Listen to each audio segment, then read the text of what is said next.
പുതിയൊരു വീഡിയോയിലേക്ക് എല്ലാവർക്കും സ്വാഗതം. ഇപ്പം നമ്മൾ നിൽക്കുന്നതാണ് കൊട്ടാരക്കര ഉണ്ണുണ്ണി മോട്ടോഴ്സ് ഷോറൂമിൻ്റെ ഫ്രണ്ടിലാണുള്ളത്. ഇപ്പം വേറൊരു കാര്യം വേറൊന്നുമല്ല, നമ്മുടെ വണ്ടിയുടെ 15,000 കിലോമീറ്റർ അല്ലെങ്കിൽ 4th സർവീസ് ആയിട്ടുണ്ട്. അപ്പം അത് ചെയ്യാൻ വേണ്ടിയിട്ട് വന്നതാണ്.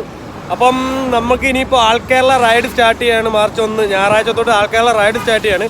അപ്പം നമ്മുടെ വണ്ടി ഒന്ന് സെറ്റ് ആക്കണം, പിന്നെ അതോടൊപ്പം തന്നെ 4th സർവീസ് ചെയ്യണം. അങ്ങനെ കുറച്ച് കാര്യങ്ങൾ. ഇപ്പം 14,900 കിലോമീറ്റർ സംതിങ് ആയിട്ടുണ്ട്, 15,000 കിലോമീറ്റർ അടുപ്പിച്ചായിട്ടുണ്ട്. പിന്നെ വണ്ടിക്ക് പറയത്തക്ക കംപ്ലൈൻറ്റുകൾ കാര്യങ്ങളൊന്നുമില്ല. അന്ന് നമ്മൾ പറഞ്ഞ കണക്ക് തന്നെ ഫ്രണ്ടിലത്തെ ഫോർക്കിൻ്റെ ഒരു ടൈറ്റ്, ബെയറിങ്ങിൻ്റെ ചെറിയൊരു ടൈറ്റ് ഇപ്പോഴും ഉണ്ട്.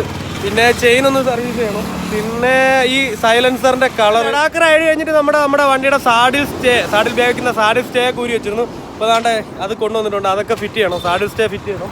ഇതൊക്കെയാണ്. അപ്പോൾ എന്തായാലും നമുക്ക് വണ്ടി സർവീസിന് കൊടുത്തിട്ട് നമുക്ക് വഴിയെ കാണാം. അപ്പം നേരെ വീഡിയോയിലോട്ട് പോകാം. അപ്പോൾ നമ്മുടെ സൈലൻസർ മൊത്തം നമ്മൾ ഊരി എടുത്തിട്ടുണ്ട്. നമ്മൾ ഈ കാണുന്ന ഒരു ബ്ലാക്ക് കളർ കണ്ടോ, അതാണ് പ്രശ്നം. ഇത് വണ്ടി ഓവറായിട്ട് ഹീറ്റ് ആകുന്നതിൻ്റെ ഫലമായിട്ട് ഈ ഒരു കളറ് ഫെയ്ഡാവും, അല്ലെങ്കിൽ ഈ ഒരു കളറിലോട്ട് വരുന്നതാണ് നമ്മുടെ ഹിമാലയൻ വണ്ടിയുടെ സൈലൻസറിൻ്റെ ഏറ്റവും വലിയ പ്രശ്നമായിട്ട് എനിക്ക് തോന്നിയിട്ടുള്ളത്. ഇതൊരു ഭയങ്കര വൃത്തിയായിട്ടൊരു കളറാണ്.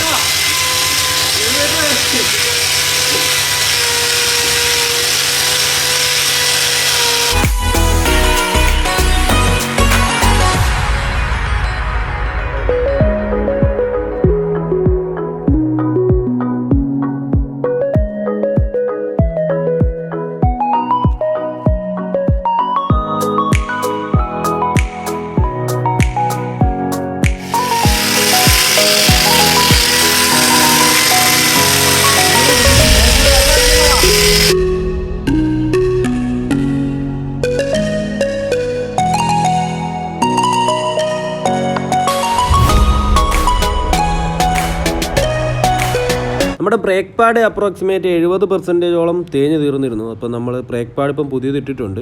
നമ്മുടെ പഴയ ബ്രേക്ക് പാഡ് ഇതാണ് പഴയ ബ്രേക്ക് പാഡ്. ഏകദേശം ഇനിയൊരു 30% ഉണ്ട്. എന്നാലും നമ്മുടെ ഈ റൈഡിൻ്റെ ഇടയ്ക്ക് നമുക്ക് പണി മേടിക്കേണ്ട എന്ന് വെച്ചിട്ട് നമ്മൾ ഈ ഒരു ബ്രേക്ക് പാഡ് ചേഞ്ച് ചെയ്തു. എന്നാലും കുറച്ചേ ഉള്ളൂ ഇനി അത്. പിന്നെ ബ്രേക്ക് പാഡ് തീർന്നു കഴിഞ്ഞ് കഴിഞ്ഞാൽ ഈ ഒരു ഡിസ്കിൽ മൊത്തം വര വീഴാൻ സാധ്യതയുണ്ട്. അതുകൊണ്ട് ബ്രേക്ക് പാഡ് എപ്പോഴും എല്ലാവരും ശ്രദ്ധിക്കേണ്ട ഒരു കാര്യമാണ്. അതുകൊണ്ട് ബ്രേക്ക് പാഡ് നമ്മൾ ക്ലിയർ ചെയ്തിട്ടുണ്ട്. പിന്നെ ചെയിൻ്റെ കാര്യം പറയുകയാണെങ്കിൽ ചെയിൻ അവരിപ്പം തന്നെ അത് ക്ലിയർ ചെയ്ത് വെച്ചിട്ടുണ്ട്. ക്ലിയറൊക്കെ അടിച്ചിട്ട്, ലൂബ് അടിച്ചിട്ടില്ല, പക്ഷേ ക്ലിയറൊക്കെ അടിച്ച് നല്ല വൃത്തിയാക്കി സെറ്റാക്കി വെച്ചിട്ടുണ്ട്.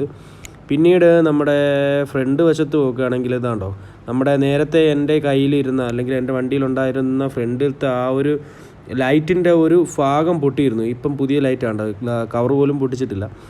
ഈ ഒരു ഭാഗം കണ്ടോ, ഇതിനകത്ത് പൊട്ടിക്കിടക്കുന്നുണ്ട്. ഈ ഒരു ഭാഗം എങ്ങനെയാണെന്ന് ഞാൻ അറിയില്ല. ഞാൻ സർവീസിന് കയറ്റിയതിൽ പിന്നെയാണ് ഈ ഒരു ഭാഗം, അവർ തന്നെയാണ് ഇത് കണ്ടത്. അപ്പം അവരത് വാറൻറ്റിയിൽ നമുക്ക് മാറിയിട്ടുണ്ട്.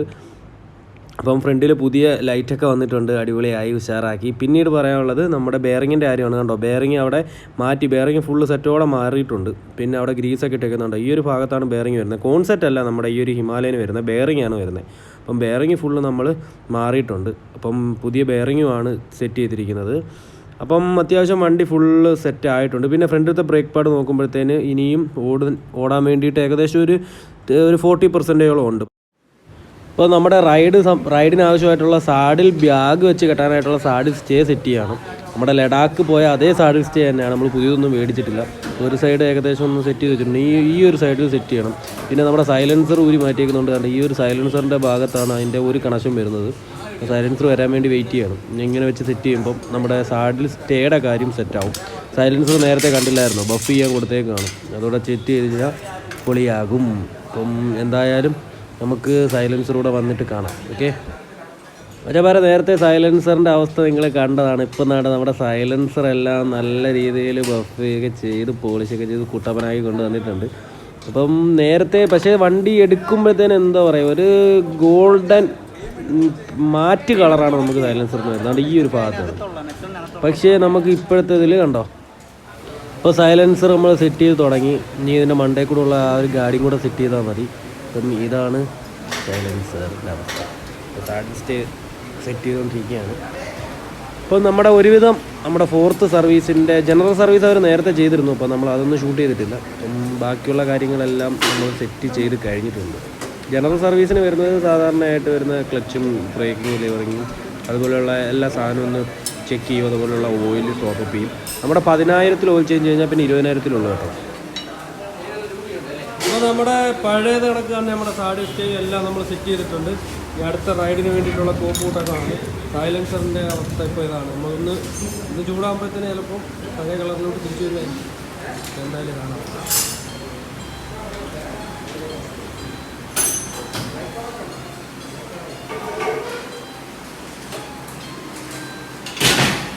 വഴിയിൽ ഇനി ഇറക്കുമല്ലേ?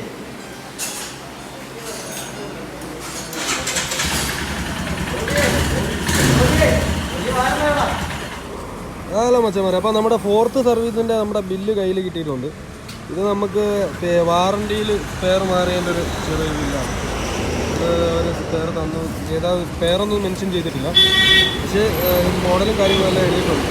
അങ്ങനെ സ്പെയർ എടുത്തതിൻ്റെ ഒരു വാറണ്ടിയിൽ മാറിയതിൻ്റെ ഒരു ബില്ലാണിത്. ബാക്കിയുള്ള ഇതിൽ ഫസ്റ്റ് ബില്ലിൽ വന്നിട്ട് ഏകദേശം 139 രൂപയായിട്ടുണ്ട്. അത് ചെയിൻ ലൂബിൻ്റെ മാത്രം ബില്ലാണ് കേട്ടോ. ഇതിനകത്ത് 55 രൂപ ചെയിൻ ലൂബിനും ചെയിൻ ക്ലിയറിന് 77 രൂപ, പിന്നെ ഒരു സ്ട്രിപ്പ് ഏതാണ്ടുണ്ട് കേട്ടോ 6 രൂപ, ടോട്ടൽ 139 രൂപ. നമുക്ക് ഇത് സാധാരണ ഞാൻ സർവീസിന് വന്നു കഴിഞ്ഞാൽ ചെയിൻ ലൂബ് ചെയ്യിക്കുന്നില്ല. 155 രൂപയുടെ ചെയിൻ ലൂബ് മേടിച്ച് കഴിഞ്ഞാൽ നമുക്ക് 3-4 വട്ടം ഈസി ആയിട്ട് ചെയിൻ ലൂബ് ചെയ്യാൻ പറ്റും. പിന്നെ ഞാൻ ഇന്നിപ്പം എനിക്ക് ടൈം ഇല്ലാത്തതുകൊണ്ടാണ് ഞാൻ ഇവിടുന്ന് തന്നെ ചെയിൻ ലൂബ് ചെയ്യിച്ചത്. ഇപ്പോൾ ചെയിൻ ലൂബ് ഇവിടുന്ന് ഒരു വട്ടം ചെയ്യിക്കുന്നത് നമ്മൾ സ്വന്തമായിട്ട് 3-4 വട്ടം ചെയ്യിക്കാനുള്ള സാധനം മേടിക്കാൻ പറ്റും. പിന്നീട് വരുന്നത് ഒരു 119 രൂപയാണ്. ഇതേവരെ എനിക്കിത് എന്തിൻ്റെയാണെന്ന് അവർ മനസ്സിലാക്കിയിട്ടില്ല. ഒരു വട്ടം ഇവരോട്ട് വഴക്കാനാണ് കൺസ്യൂമബിൾ ചാർജ് എന്ന് പറഞ്ഞിട്ട് 119 രൂപ അവർ വാങ്ങിക്കുന്നത്.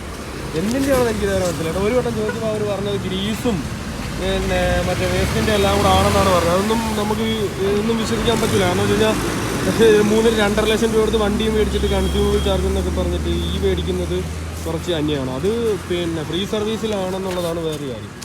ഈ ഒരു ഫ്രീ സർവീസിൽ കൺസ്യൂമബിൾ ചാർജ് എന്ന് പറഞ്ഞ് മേടിക്കുന്നത് എന്താണെന്ന് നമുക്കിപ്പോഴും മനസ്സിലായിട്ടില്ല. ഈ വീണ്ടും വഴക്കുണ്ടാക്കാൻ നിൽക്കുന്നില്ല. കാരണം വെച്ച് കഴിഞ്ഞാൽ അവർ ആൾറെഡി പിന്നെ വാറണ്ടിയിൽ നമ്മുടെ ഫ്രണ്ട് ഹെഡ്ലൈറ്റ് സഹിതം മാറിയ സ്ഥിതിക്ക് നമ്മളിപ്പം ഒന്നും നിൽക്കുന്നില്ല. പിന്നൊരു ടൈം ആവട്ടെ. ഓക്കെ,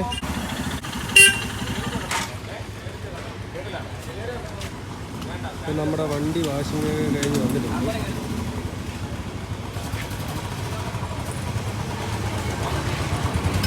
അവിടെ സാഡി സ്റ്റേ ഒക്കെ സെറ്റ് ചെയ്തിട്ടുണ്ട് കേട്ടോ. സാഡി സ്റ്റേ ഒക്കെ സെറ്റ് ചെയ്ത് വേറെ വാഷിംഗ് എങ്ങനെ ഉണ്ടെന്ന് നമ്മൾ നോക്കാം. ഇതാണിപ്പം നമ്മുടെ കൊട്ടാരക്കര റോയൽ എൻഫീൽഡിൻ്റെ ഷോറൂമിൽ നിന്ന് വണ്ടി നമ്മുടെ വാഷ് ചെയ്ത് കൈ കിട്ടിയിരിക്കുന്നത്. എൻ്റെ അവസ്ഥ എന്താണെന്ന് ഇപ്പോൾ നോക്കാം. അങ്ങ് വെള്ളം പോലും കണ്ടിട്ടില്ല. വെള്ളം പോലും കണ്ടിട്ടില്ല. ഇതാണ് ഇപ്പോഴത്തെ ഫ്രീ സർവീസിൻ്റെ വാഷിങ്ങിൻ്റെ അവസ്ഥ. ഇതൊക്കെ ഓക്കെ. വാഷിങ് കഴിഞ്ഞിട്ട് വന്ന വണ്ടിയാണ്.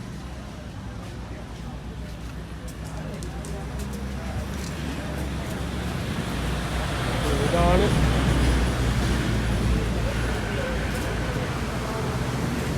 ടയറ് വെള്ളം കണ്ടിട്ടുണ്ട്. അത് പോട്ടെ, ടയറിനാരും പോട്ടെ, ടയർ മണ്ണിൽ കൂടെ ഓടി വന്നതെന്ന് പറയാം.